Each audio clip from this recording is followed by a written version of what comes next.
All right. Hello, my name is Dora Diaz. I am the Osceola Democrats president, and we are here with Spill the Tea, and this is my co-host, Alicia. Hi, I'm Alicia Funderburk. I am the vice president of the Osceola Democrats.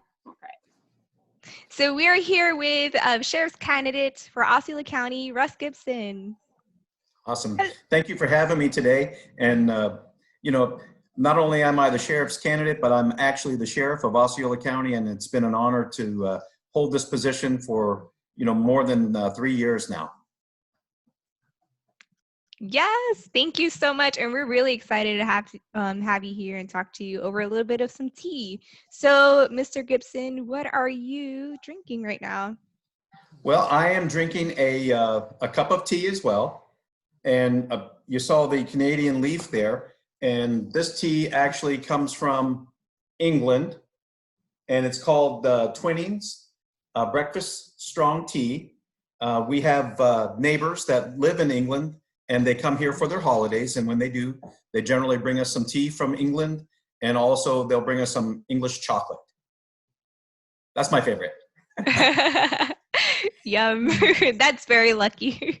I feel like I always wanted to have a really nice, go to England and have some tea. So that's really nice that they brought it to you.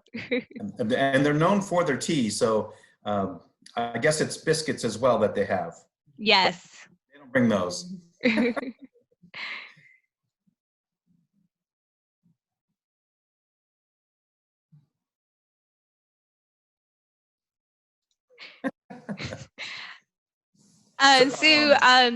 You are the current sheriff of the Osceola County, and you're currently running to a re-election. So, yes. As for us young people, can you tell us what does your office do specifically? Well, we're in charge with the safety and security of everyone in this county, whether they're a resident here or whether they're a visitor here, because we definitely thrive on our tourism industry. And so safety and security is something that we want to make sure that we have a reputation for. When a crime does occur, we want to make sure that people understand that their sheriff's office, because it doesn't belong to me, it belongs to you, the people. We're out there 24/7, 365 days a year to make a difference and to solve these cases or crimes that are committed, to make sure that people want to come back to Osceola County for their vacation destination. So that's what we really make our priority. So it's more than just arresting people as well. We're out there connecting with the community. We want the community to understand that their sheriff's office is not an enemy force. We don't want to be known as a community punisher any longer. We want to be known as a true community partner. And so we interject ourselves now in a lot of different community events so people can get to know us and understand that we are them and they are us. And there's really no difference between us at all. Thank you. Thank you. So, and it's true, the sheriff's department has come over to our Osceola Democrats. They have answered our questions. They're out in the community. So I really do appreciate you guys coming out to us earlier this year. But speaking of that, why are you a Democrat? Well, I look at the ideals of what a Democrat stands for.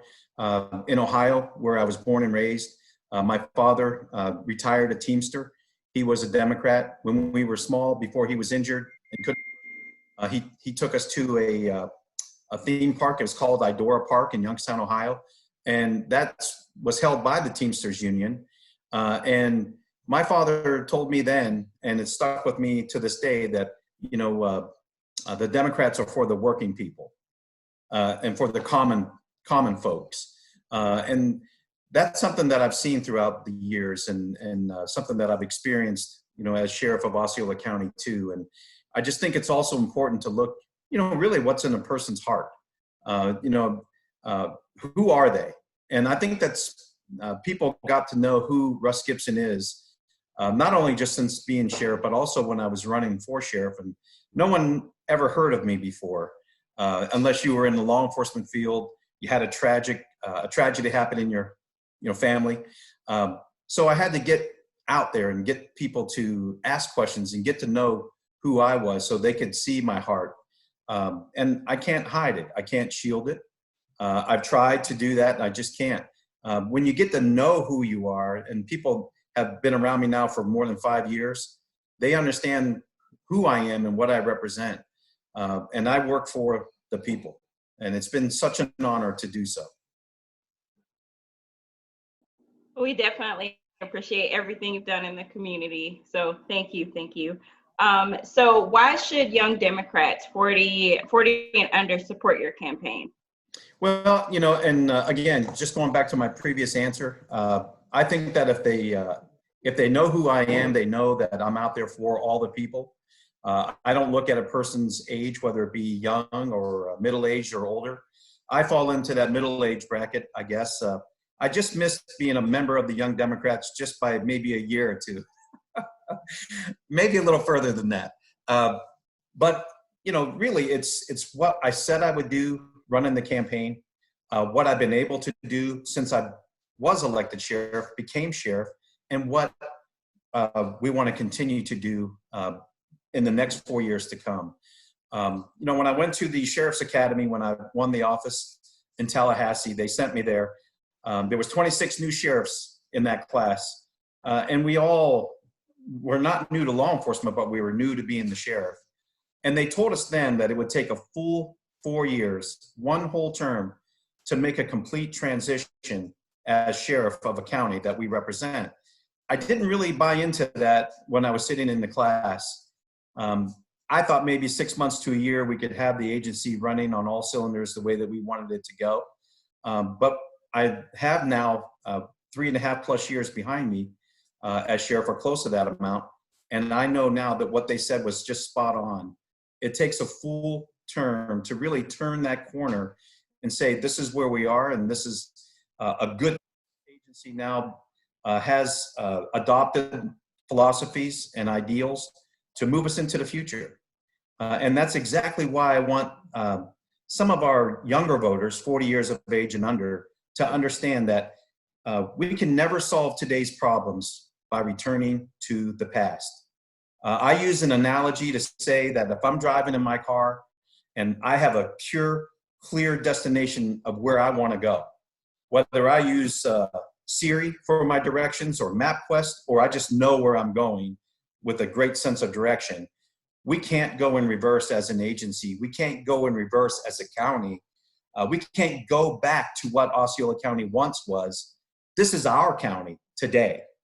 This is our county to make it what we want to make it as a county, as a group of diverse people moving into the future. And I'm proud to lead this organization, to lead this great agency for the people, by the people, into the future. Let's leave the past in the rearview mirror and wave goodbye to it as we move forward, never in reverse. Yes, and it's I think it's very important that we move on, we are forward. And speaking of that, you're currently the sheriff right now. Yes. What is the issue that it's most pressing to you right now and you're working to try to solve?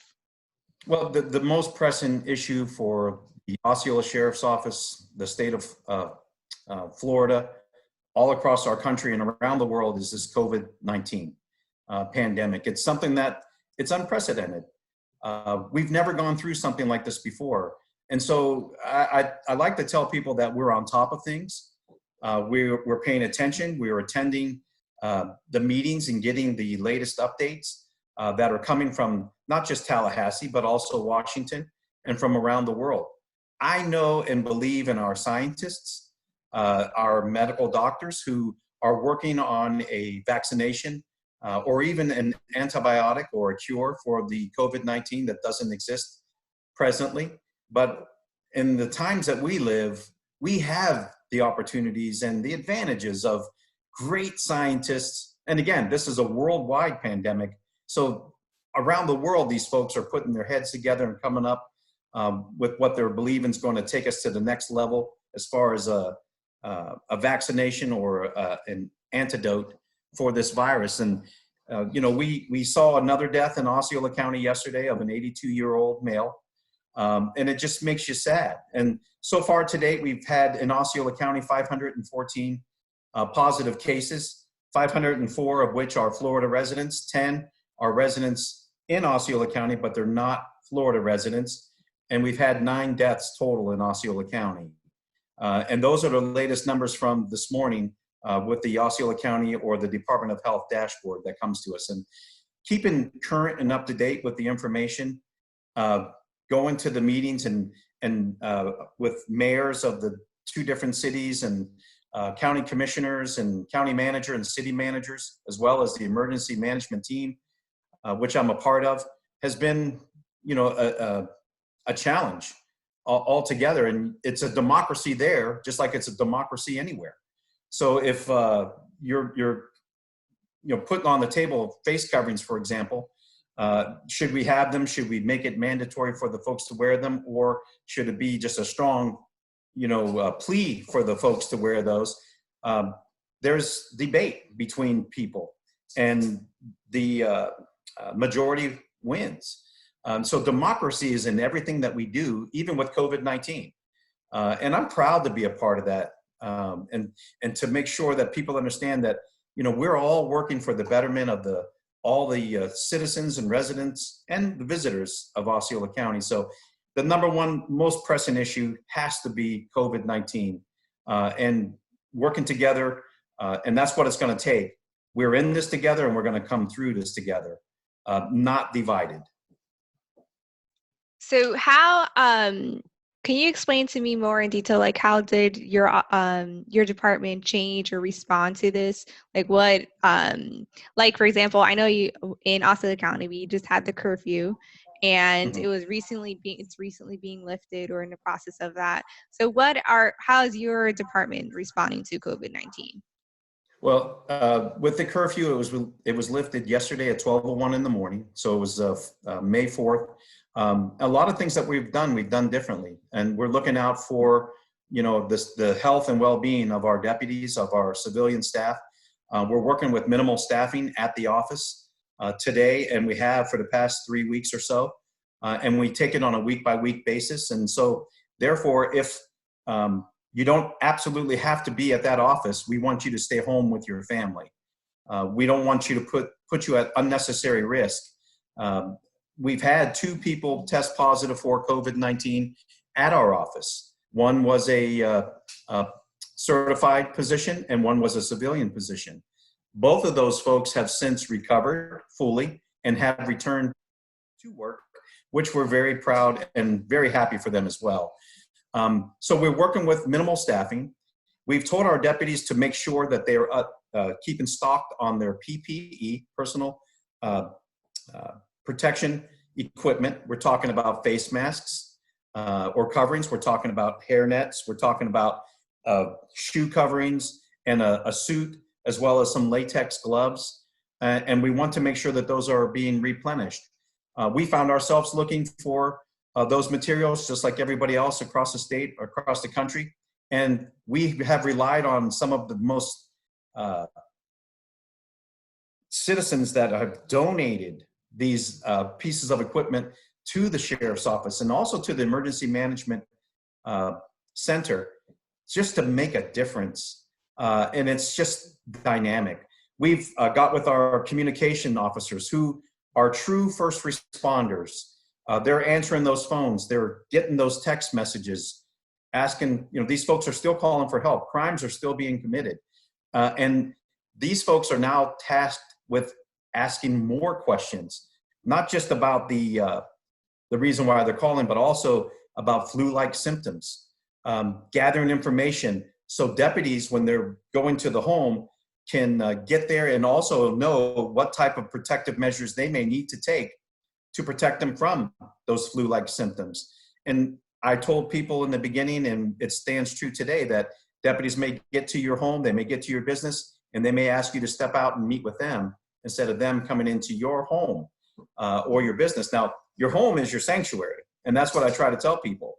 If you're in your home and you realize no one in your home has COVID-19, that's a safe place. So the least amount of people that comes into your home or you going out and bringing something back, the better it is. And that can always remain your safe place. And that's really the idea behind the safer at home measures that the governor put into place and that we had before the governor's order, the stay at home order. And it wasn't for punishment. It was to say your home is your sanctuary. It's your safe place. And we wanted to do everything to help you keep it like that. So it's been a challenge after challenge after challenge because we know that the deputies, they fear catching this COVID-19 and bringing it home to their family. And because they're on the front lines and they're answering these calls, as long as they're taking these precautions, they're washing their hands, as we've been told many times since the beginning, they're using their protective equipment. The chances of them catching this virus, transmitting it to somebody in their homes, I think is slim and none if they can follow those procedures. So we want them to wear their face coverings. And I've seen that sometimes they're not wearing the face coverings, and we challenge them about that. I know I'm being long-winded. In the mornings or on the weekends or anytime day or night, 24/7, you can't report to work at the sheriff's office without stepping into a tent. They will take your temperature.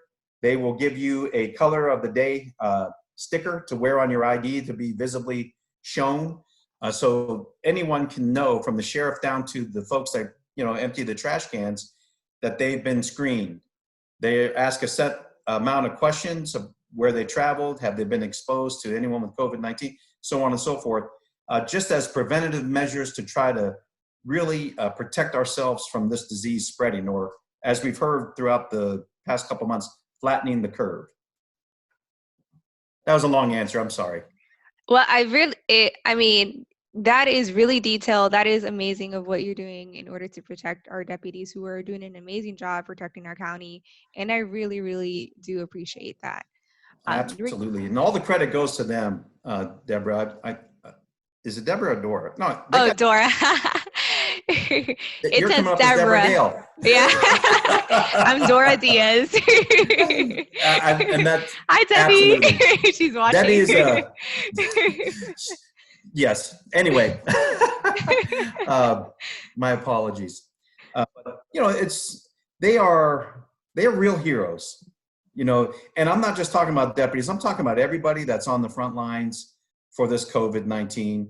Yes, I'm singing the praises of the Osceola County Sheriff's Office and the personnel, from the communication officers to our forensics technicians to our evidence handlers to our records clerks who are handling this paperwork. Everybody has a dog in the hunt when it comes down to the safety. But I'm also talking about our medical personnel, our doctors, our nurses, CNAs, orderlies, people that are janitorial folks in our hospitals, 7-Elevens, where we buy our gasoline, where we go and shop for, a Coke and a snack. These people are open 24/7, 365, and they're on the front lines along with us. So all these people are heroes, and I'm so very proud of everything that they've done and all that they represent to make sure that not only Osceola County or the state of, but the entire United States of America keeps moving in a positive direction.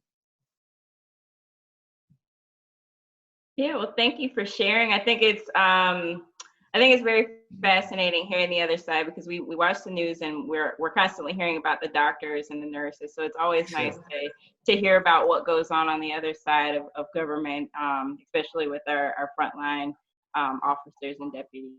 So thank you for sharing that. You bet. And speaking of heroes, I do have another question for you. So how does the local sheriff's office interact with schools? And I know that's something that you had something big happen when you took office. You implemented something. Want to tell us a little bit more about that? And also, how are you planning to strengthen that relationship that you created? Well, I can tell you that one of my campaign promises when I ran my campaign initially was to put an SRO, or in my case, an SRD, a school resource deputy or school resource officer, into all of our public schools, making sure that our children, who are our most precious resources, are safe, and that our educators who have a different calling, because I believe being an educator is a calling. Not everyone can do that job. It is special people that have the heart to nurture our little ones and to bring them along life's journey. We want to make sure that they feel protected.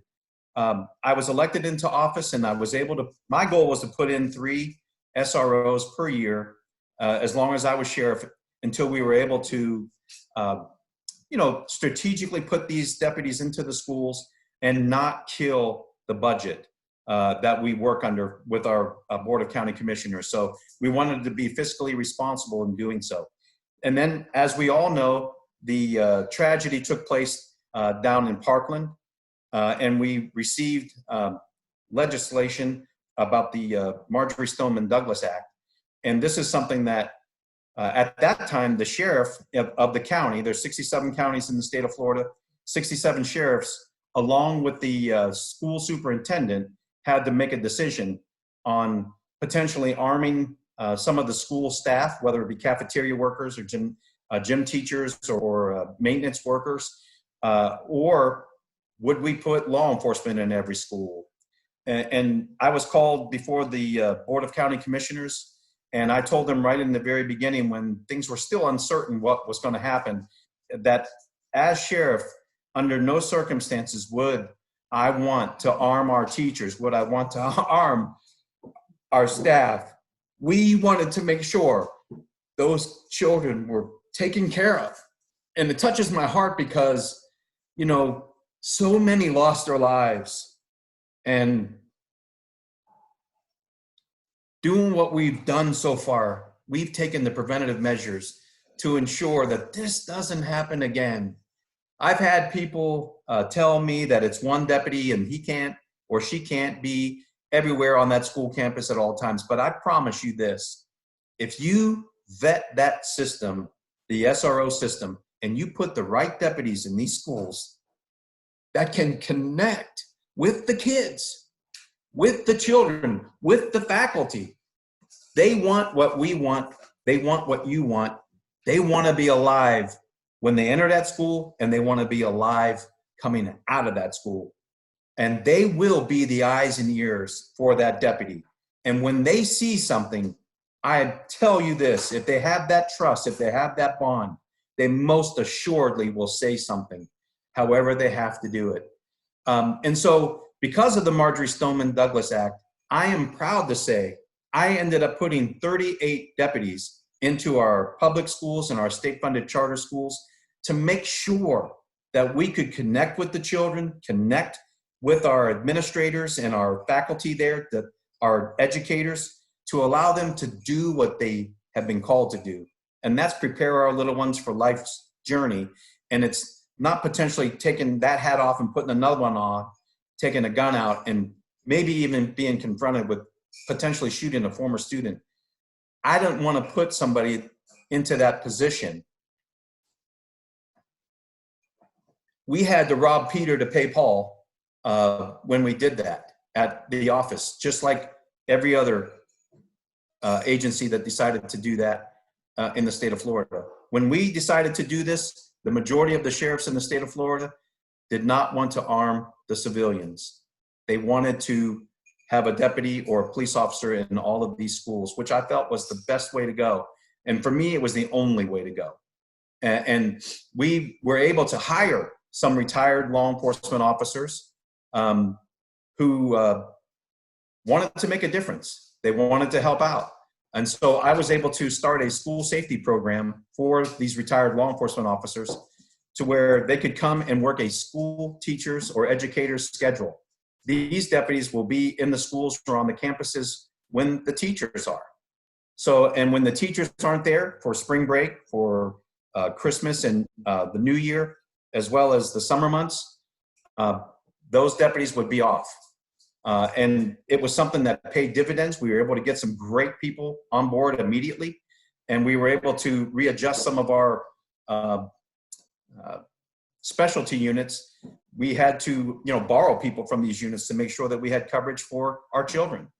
I know that there are some people that think that I shouldn't have done that, but at this point in time, I wouldn't change a thing, because these are the most important things that we can protect.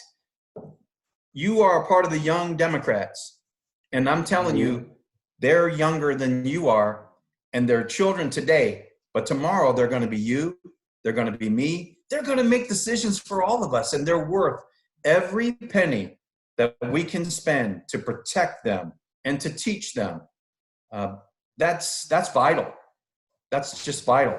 And I have such a strong belief in what we've done to make sure that those children are protected and our educators are protected. Thank you, Sheriff Gibson. I'm just going to say, and thank you really from the bottom of my heart. I used to be a teacher in Osceola school districts, and the relationships I made with the SROs, shout out to Jose Feliciano and Alex Rodriguez, they were amazing, and they made me feel safe.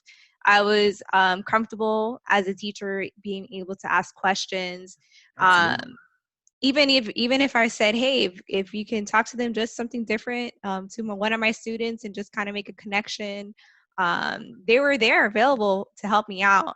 And I really do think, I really want to thank you from the bottom at my school. Absolutely. How much they meant to our safety. So thank you. Well, and Jose Feliciano, not to beat a dead horse, he retired from the Kissimmee Police Department. He was an SRO there. He came to the Osceola County Sheriff's Office. He worked for me in that program with New Beginnings, made a tremendous difference, connects with the children. He's the exact type of person that I'm talking about. He loves the children. And those children are smart. They know when you're real. They know when you're not. And they love Jose. And they love the other SROs as well out there. Those kids can be in their 30s and 40s. And they will still talk to Jose. They have a connection with him, and as well as the other SROs. And that is one of the most important programs that we can have to be a good example and mentors for our children in grade school, middle school, and high school, because that can set the tone on who these folks will run to in case of an emergency. But absolutely, and thank you for saying that. It means a lot. Yeah, and I thank you for touching on the connection piece, because it is very, very, very important that there is a connection in between law enforcement and the students that they're protecting, because I know from my experience with SROs in North Carolina, like we were very, very, very close with the SRO. Like he was in the community, he was at the schools, like, and we're friends on Facebook. Like we were very, very, very close with the SRO. And it made the world of difference. And that one interaction dictates the view that potential student could have on law enforcement as a whole. You have one bad interaction, that dictates everything, because it's the first impression that's everything. So it's really good that there is a connection there, and thank you for touching on that, because it is very important, and I think that gets overlooked and not necessarily talked about. It's just like some people just, in some areas, they just throw in an SRO, we have one, and that's it, and it doesn't work out so well because they're not taking into consideration that, there has to be a connection there for it to work properly. Alicia, you're right. And you can't have an SRO in that position that's there just for the hours and because it's a good schedule. They got to love the children. They got to want to work with the children because, again, the children have to buy into that. They got to believe that deputy cares about me. Yeah. And if you have that, then look, you can put anybody you want in there. It's not going to make a difference. But if they've got that connection, that's so powerful. And that's what true SRO can do for a school. And that's why I've said, if you can connect with those kids, if you put the right person in to the right schools, because an elementary deputy might not be able to handle or do well in a high school setting, but they love the little ones, and vice versa. There are others who want to be in the high school that can't work in an elementary school. And middle school can be really tough. But if you put those right people there for those relationships, man, you're going to see. It's amazing how the children's attitudes are and the differences that you can make in these folks' lives. These children, if you could just touch one and let them know that they have value and worth and that you care for them and you believe in them, that might just be the spark that child needs to get through a rough patch in their life and become a sheriff, just like me. Well said. Yes. Thank you. Hey, don't knock middle school. I love my middle school kids. I know my daughter's in 8th grade right now, so we got to live in middle schooler. But, and she's amazing. I love, they are amazing. They have so much energy. Now, I'm just curious. I have a couple questions, but Sure. just because of Go ahead, this. Dora. How is the sheriff's department working with local correctional facilities? What is the role of sheriff's role, the jail chief? Do you think our jails are overpopulated? Is there a need to build another jail? That was like my whole part. Yes. Well, I can tell you that I have a good relationship with the chief of the jail. His name is Brian Holt. And I've been able to talk with him. He comes with multiple years of experience with the Orange County Correctional System. I want to say he's got to be around the 30-year mark, with the experience level that he brings to Osceola County. Our jail, now I started out working in the jail in the end of 1986. So not that long ago, really, when you think about it. But the jail's really grown then, so we probably had 65 to 75 inmates in the jail at any given time when I first started working there. And today, I've seen the population be as high as 1,000 or more as far as inmates inside the jail. And I want to say, as of today, I don't have an exact number, but it's in the 700s. So I know that the pretrial release programs have been working. I know that when it comes down to cannabis, marijuana, deputies, if they can, they're issuing citations in lieu of arresting somebody for misdemeanor possession of marijuana. So there are different things that we can do instead of arresting all the time. That's not the answer to our problems. So in short, my relationship with corrections is good. I have a correctional background. I worked there for right at 10 years or so before moving out into the enforcement side. And it's important for the correctional officers to know that they are under the umbrella of law enforcement. So they are part of a law enforcement faction. There's no war between enforcement and corrections. We all have to work together. But that jail is the way that it was built and kind of put together, it is outdated. And for these reasons, and the booking facility that they have doesn't work. It's not as efficient as it can be. And these are reasons I think, I can't speak for the chief in the jail, but I think these are some of the main reasons why there is a need for a new correctional facility.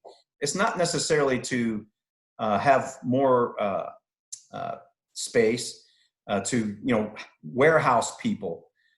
That's not the goal that I'm familiar with. There needs to be a better system. Considering that jail, when I started working there, was a brand new jail, maybe was a year or so old when I started working there. And the way it was built was a model the way that it was supposed to be built. And then having that jail the way that it is, they added another section to it. And then they added another section to it and another section to it. That wasn't a part of an original plan. Jails are meant for safety and security as well. We want to make sure that the folks that are inside the jail are protected too. And so we can't really have blind spots in the jails. That creates problems for officers as well as inmates. So I know that there is talks that have been happening before COVID-19. This kind of is a game changer. This virus changes everything. If we've been shut down for 2 months, it may take us 1.5 to 2 years to get back to right where we were before we had this virus. So, and that's why I say it's a game changer, because it changes everything. We don't have the revenue sources coming in. Disney World, Universal Studios, SeaWorld, they're all shut down, and rightfully so. But as you know, I'm preaching to the choir, it affects us all. So, but my relationship with corrections is a good one. It's a solid one. I can tell you that when it comes down to immigration questions, Osceola Sheriff's Office is on at least 6 radio stations a week. And the idea is not to become famous, but it's to get information out there to the people. And so we're really touching base with the people. And one of the questions when I don't go every week, I go on the shows once in a while, but when I do, every single time, the question is, am I going to take on the job of immigration? Am I going to start checking people's citizenships? And the answer every single time is the same, and it's no. Your sheriff's office doesn't do that. We work for the people. And just because you're a human being, no matter what your nationality is, you have human rights. There's a new type of slavery here in Osceola County per se, or the state of Florida, or all across the United States, and it's indentureship, where people come from other countries, whether it be Venezuela or Mexico or maybe Russia, and they're here, and people hold their credentials, their passports, and they make them go into a sex slave. I've seen that happen with some of our Russian folks out on the West Side corridor, to where they have to work off a debt that they owe before they can get their credentials and try to legalize themselves. I don't want that. I want people to know that in Osceola County, if somebody's trying to abuse you, use you, hurt you, regardless if you speak English or you don't, regardless if you're a United States citizen or you're not, we want to protect you as a human being first and foremost. And that's really our number one goal at the sheriff's office, is to serve and protect. And we just don't want to see that here. And it's an ugly thing when you see it out there. It's ugly. And we want to nip that in the bud. We don't want that here in Osceola County. I'm long-winded. You probably gathered that by now, though. You're fine. Thank you for giving us detailed answers, because these are questions we obviously want to know the answer to, and we don't necessarily want a response that's just like, 1 or 2 yes or no's, Yeah. So it's important for all of us to know, the details, because that's what we want to know as voters as well, are the details. And also, Alicia, not to cut you off, but I know that you probably know, but just in case you don't know, or a viewer doesn't know, the Osceola County Sheriff's Office doesn't oversee the operations of the jail. And we haven't overseen the operations of the jail since March of 1997. And it's run by the Board of County Commissioners, and they have a chief in place to oversee the daily operations. And that chief reports to the county manager and the Board of County Commissioners. So just so everyone knows, that's pretty much how it runs. And all the workers there are under the Florida retirement system, which is also a good thing. We don't want to privatize the jail. That's something that I would be totally against, because I don't want to sacrifice safety and security for a dollar, or what's the profit sharing margin for a board of trustees that might be overseeing this corporation. We don't want that. We don't need that. It just needs to be operated effectively, fairly, and efficiently. I'm sorry to cut you off. No, but you're fine. And thank you for saying that, because I don't think a lot of our viewers know that about the Osceola County Jail. So I really appreciate that fact. Absolutely. And Dora, historically, the jails are run by your county sheriffs. So that's why people just automatically assume, and most of the time they're not going to be wrong in doing so, that the jail is run by the sheriff. But I think there's 5 counties in the state of Florida that the jails are run by the county commissioners. And Osceola and Orange County are 2 of those. Interesting. So you mentioned something about immigration. So it's a nice segue into my question. So Osceola is experiencing obviously a huge population growth. So what are some of the challenges that you see with that growth, and how do you plan on addressing those?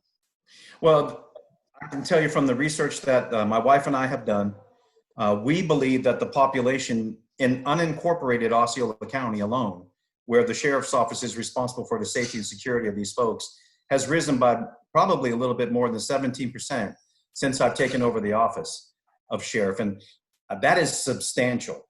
So considering you're probably having around roughly 400,000 folks that actually reside full-time in Osceola County, not including our tourism industry when we have our visitors here. So the biggest concern that I have is in making sure that we are growing as an agency to keep up with the growth of our county. One of the things that I wanted to do coming into the office of sheriff was to recruit and retain the best deputies. This last fiscal year, we were able to actually adopt a new pay plan for our deputies and our civilians. This is something that we really needed to do. We had great benefits. We have a tremendous organization to which I'm very proud of, but we were lacking in pay. And we were not the first, second, and sometimes even a third choice for some of these folks getting out of the academy or relocating from other states to work at Osceola County Sheriff's Office. We were sometimes the last choice.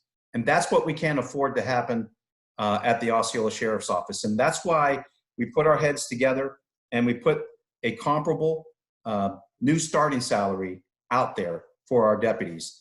We were at $39,500 to start, and as agency our size, that was the cheapest and lowest paid agency probably in Central Florida. And so we put skin in the game, and we raised that starting salary to $48,000 a year, which was tremendous. But that wasn't enough, because as a candidate and as a new sheriff, I knew that we really wanted to invest into our personnel, because people are going to go to different agencies from time to time. That's going to happen. But for the most part, we want the people that start their career here, we want them to finish that career here. And by implementing a step plan for our deputies, so they're starting at $48,000, and in 9 years' time, they're going to receive a step for 9 years to take them to a top-out pay of $64,000 and change. And that is an investment in the personnel that's going to be representing the agency. These are the folks that are going to be out there in the streets 24/7, 365, answering the calls of service for citizens. And we want them to be as happy and satisfied as they can be. We want them to know that they have peace of mind knowing that their spouses and their children are taken care of. They can live in a nice home. They can send their children to a good school. They can put food on their table. And they don't have to work a second job in order to do that themselves.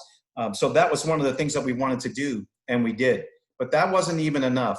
We wanted to make a difference for our civilian workers there too, because everybody has an important, crucial role to play at your sheriff's office, from the person who is, again, emptying the trash all the way up to the sheriff himself. So our civilian workers making minimum wage, $8.50 an hour to start. They were making $9, $10 an hour, $10.50 an hour. They're there for 3, 5, 6 years. And this is where they're at. We decided that we were going to effect great changes for everyone at that office. And we raised the starting salary to $15 an hour, which is a living wage that we hear talked about so often. And we took care of that the beginning of this fiscal year. So, and in your years of service, you were plugged into that step plan. So if you were there for 5 years, they went to that step plan and plugged you into a 5-year step plan. So you went from the $10.50 an hour to $17.50 an hour, wherever you landed on that step plan. So, but this is something to say, hey, you are valuable to us. You perform a valuable function for us, for the people. We believe in you, and we don't want you to be unhappy. We don't want you to go someplace else. We want you to stay here.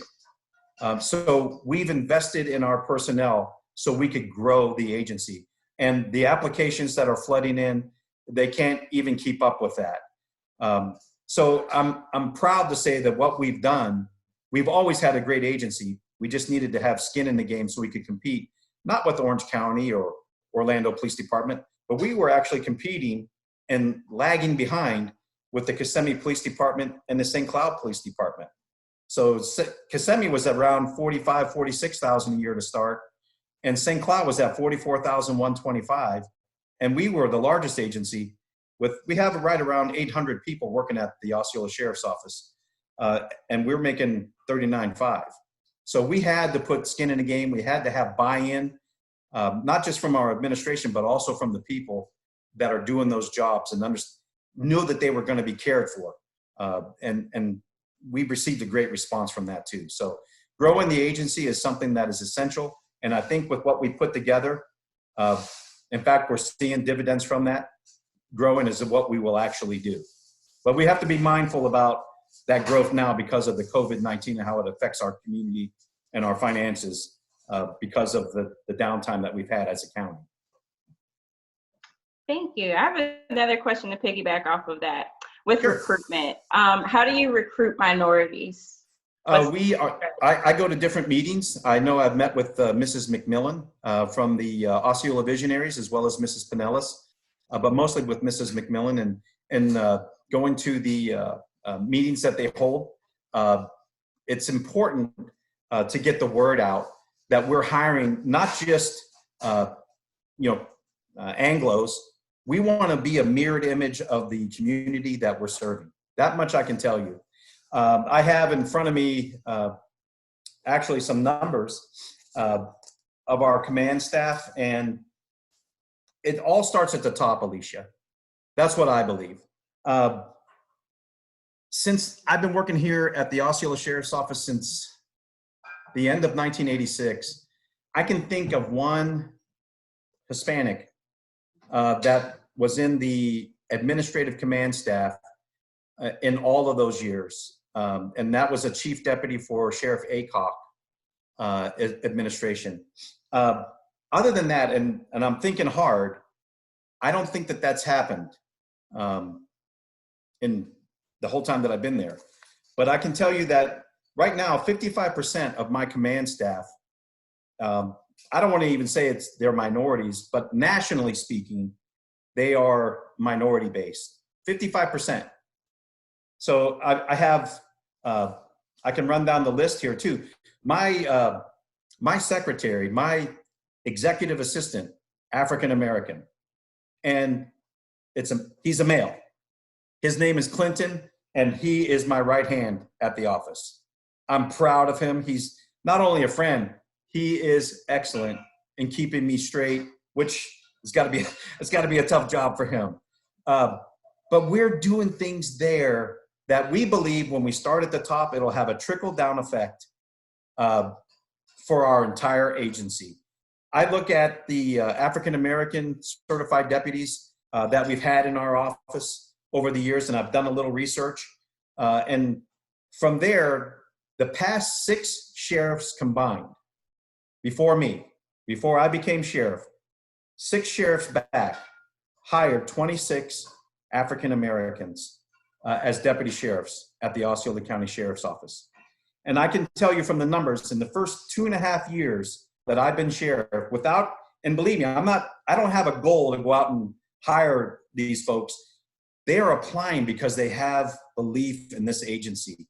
I have hired so far, in the first 2.5 years, the numbers have increased since then. I got to get the new numbers. I hired 12 African-American deputies the first 2.5 years that I was in office, compared to the last 6 sheriffs combined, hiring 26 total.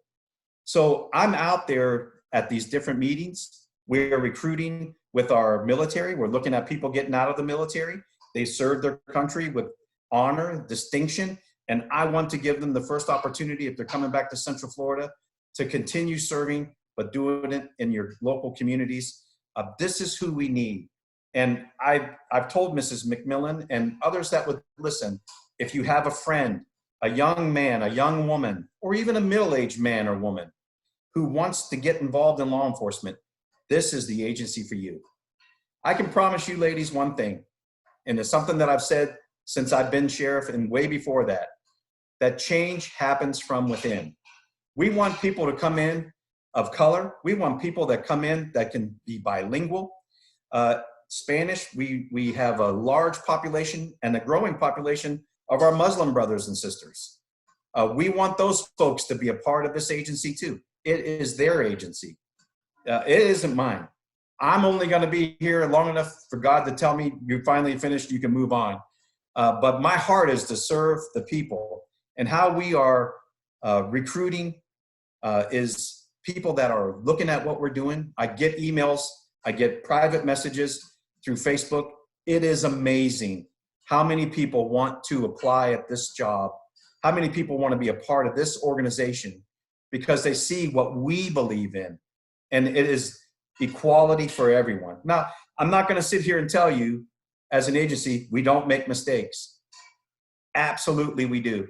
There's 67 sheriffs in the state. 67 sheriffs make mistakes. If you're not, you're just not doing anything.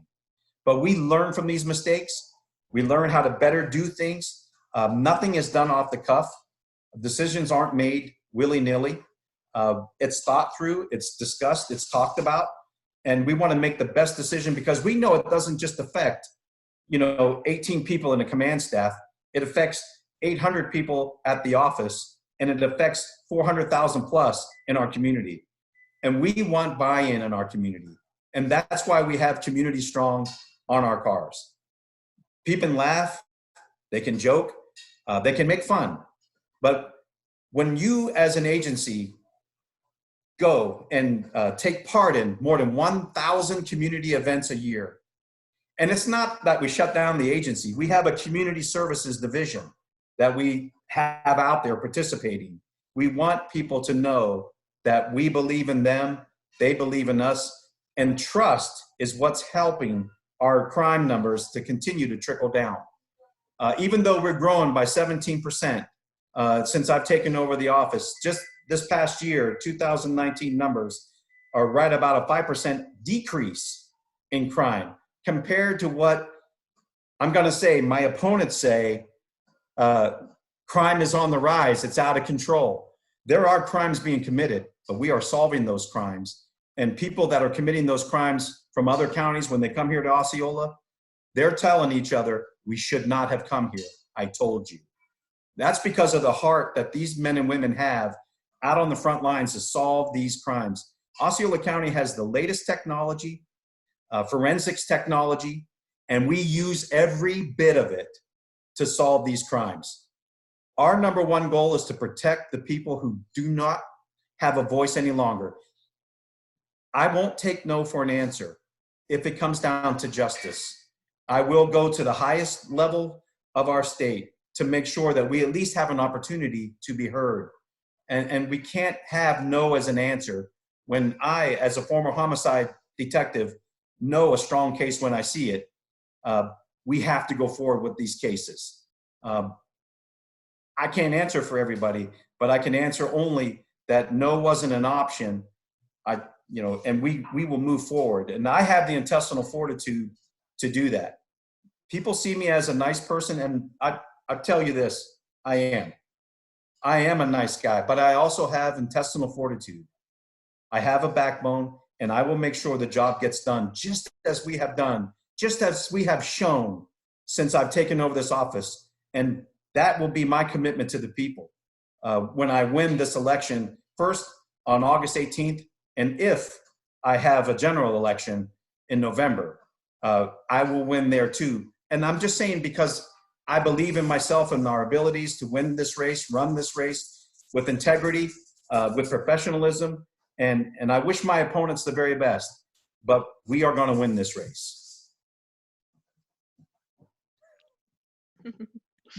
Thank you for that. Another thing on immigrants. So if reelected, obviously you would still have a lot of influence. So where do you stand on providing driver's licenses to local immigrants? They should have that. Listen, they're driving all the time. There's no reason why they couldn't have a driver's license issued to them. It accomplishes more than one thing as well. It also accomplishes their identity. So if they're pulled over, they're not giving you some novice ID that they bought at the store in Orlando. And you turn that over and it even says it's a novelty item that they purchased. I've encountered that many, many times. And this is something that we can also see. We want to get these folks legalized. They're here and they're not going to go away. And do we want them to go away? That's really the question. Because if some of these folks that do the work that other people won't do, refuse to do, whatever the case might be, who's going to do it? I mean, these men and women provide a valuable resource for America. They're out there, I had a pool put in when I moved into this house. Who built the pool? You know, I couldn't really communicate with those folks, but they did a heck of a great job. I promise you that. And I'm thankful for that. So absolutely, there should be and I'd be willing to help any way that I could to have an avenue for these folks to at least have a driver's license, that they would be driving on the roads legally and not have to be concerned every time that they are stopping at a light or see a patrol deputy or a police officer that they're going to be stopped and arrested. That's not what we're here for. And you know, these folks are here because everybody wants to come to America. You know, and I'm going to toot that horn too, because I've been so fortunate, and most of us have been, that we were born here, raised here. We take what we have for granted. Those people will live and die to come here. They risk life, limb, and their you know, everything that they have just to come to America for a chance at having a better life. Man, we take it for granted, and it's just something that we have to treasure. And I wrote it in a comment the other day in Facebook that it is united that we stand. United. That's the word that we're forgetting sometimes. There's so much division in our country, in our state, in our county. If we could unite and put that power together, my God, what a difference we could make. What a beautiful place this could be. Wow. Absolutely. They should have a road to becoming legal citizens. And if not that, at least a driver's license. It accomplishes more than one mission. I totally agree. And after all, this country was founded, why? Because of immigrants. Absolutely. So, we are a melting pot of people from all around the world. Yes, we are all immigrants. Yeah, absolutely. Thank you. I'm going to ask another COVID-19 related question. Yes, ma'am. Less than half of applicants who applied to the Florida Unemployment Office has received their unemployment benefits. So there is a eviction moratorium until that expires on May 19th. Do you see the need to support the extension of that eviction moratorium, and knowing that it's like under the 9th judicial order? Right. And honestly, Dora, absolutely. I received word today. It looks as if the jury trials for the state of Florida through the state of Florida Supreme Court are going to be on hold now until July 2nd, right around that time period, July 2nd, maybe even the 3rd. I think they probably should have waited until after the 4th. But nonetheless, as long as we have a moratorium on our jury trials and different court proceedings that we can't do in person, there should be no eviction hearings at this point in time. You know, these men and women who find themselves with no money coming in, they have no ability to make a rent payment. That doesn't make them a bad person or a bad family. These are hardworking individuals who, we've heard it for years and years, that if they missed one check, they live check to check, they would be hurting. They would be in trouble. Well, now they've missed probably 4, maybe 5, depending on how their pay scales go. If you're paid weekly, you've missed 8 or more. It's crippling these folks. The last thing that we should do is throw salt on a wound.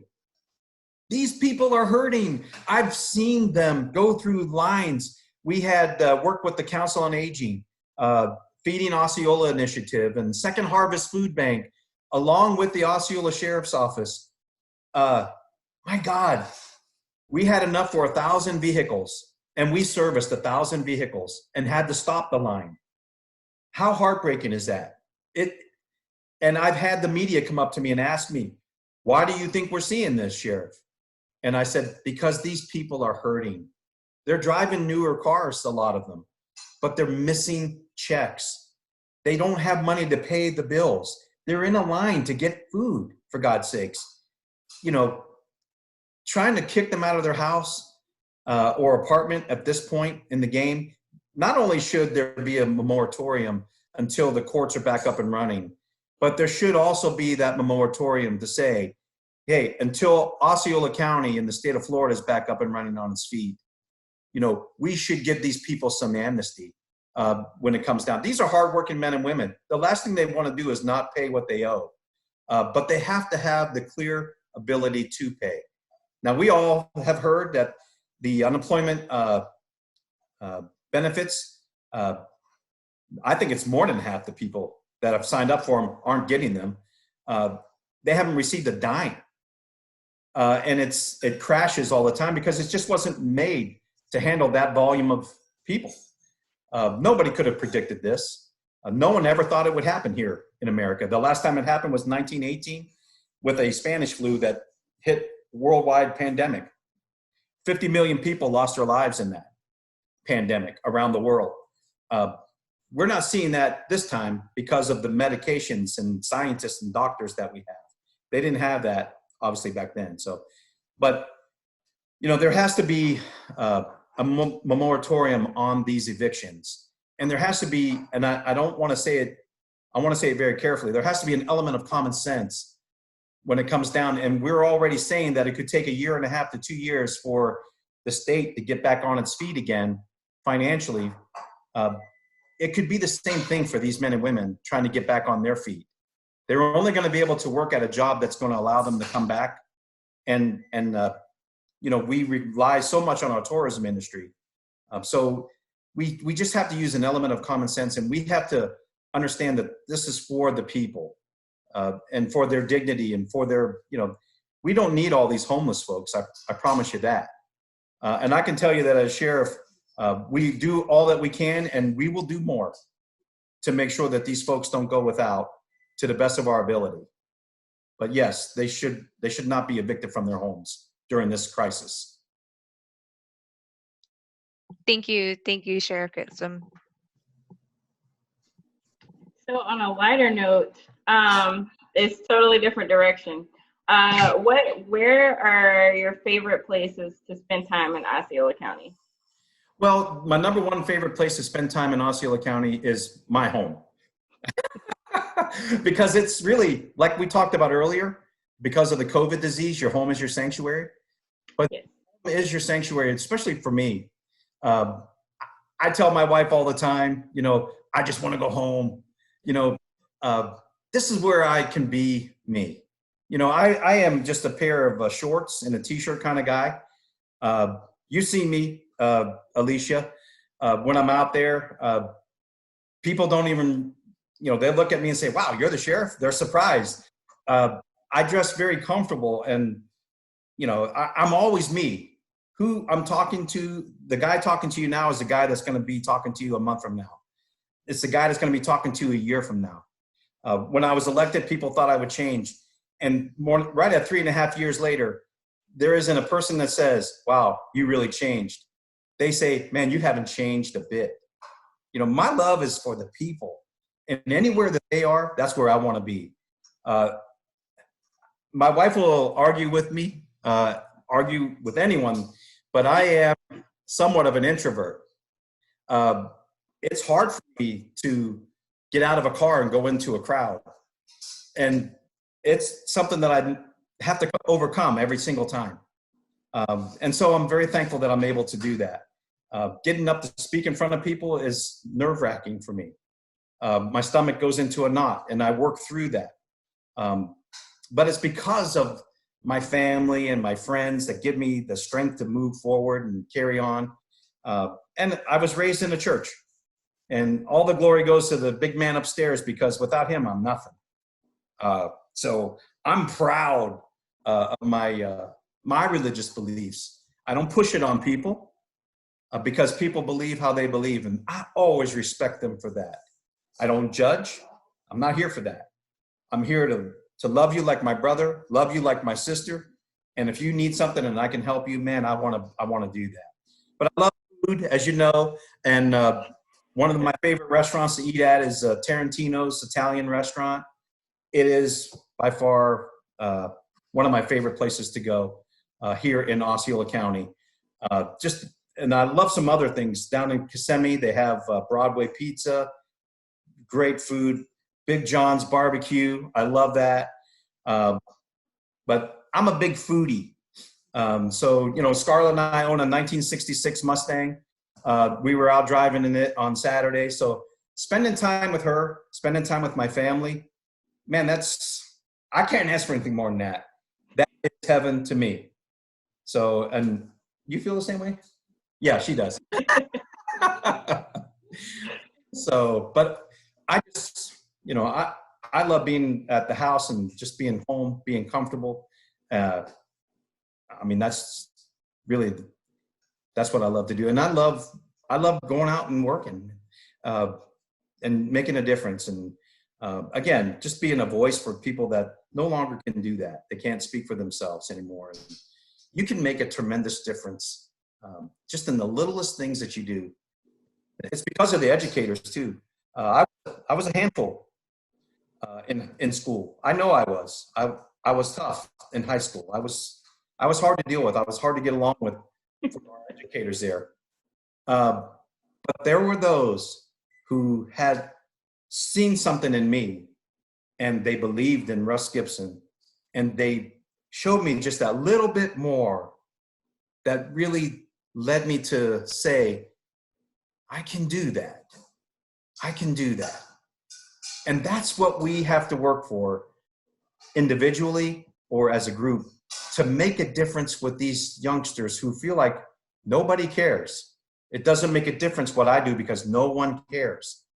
They live for today because there's no hope for tomorrow. And we have to change that mentality, and we can do it one child at a time.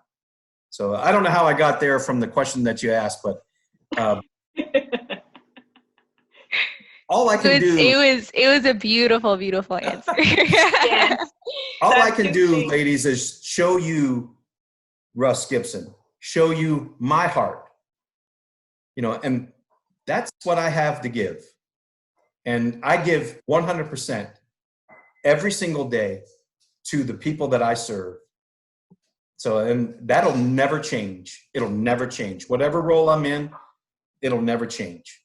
God put me here to serve the people, and that's exactly what I will do. Wow. Thank you so much, Russ Gibson. Can you hear me? I'm not too sure. Yes. Yep. Thank you so much for coming to our Spill the Tea. This was a wonderful, wonderful interview, and I learned so much about what your office does, and I wish you best on your campaign for the re-election for Sir's office. Well, thank you. And I want to say to, yourself and Alicia, if you have any questions, you have any concerns, or in the future you would like me to come back on the show, I have the tea. And we would be happy to do so. So thank you for giving me this opportunity. Much appreciated, and I owe you both a tumbler. I will hold you to that. I know you will. I have 2 follow-up questions. So yes. You didn't mention the smoker that you have, and I have to know the color of the Mustang because Ford is everything. I'm from Asheville, North Carolina. I learned how to drive on a Ford F-150. And my uncle has a black 64 Mustang. So I have to know the color. Let me pull up a picture of it. It's blue. Oh, beautiful. With a red interior. Oh. It kind of, at first when I saw it, I'm like, oh, that's kind of, I don't know. But it does grow on you. So I'll show you this picture first, if you can see that. That's not the Mustang. Those are ribs that I smoke. I didn't mean to put you on the spot, but I know there's a smoker in there. Oh, no. And those are some of the ribs cut up. I'm going to get to that Mustang.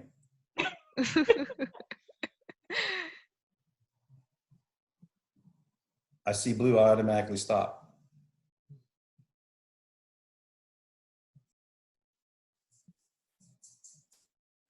Yeah, it's almost there.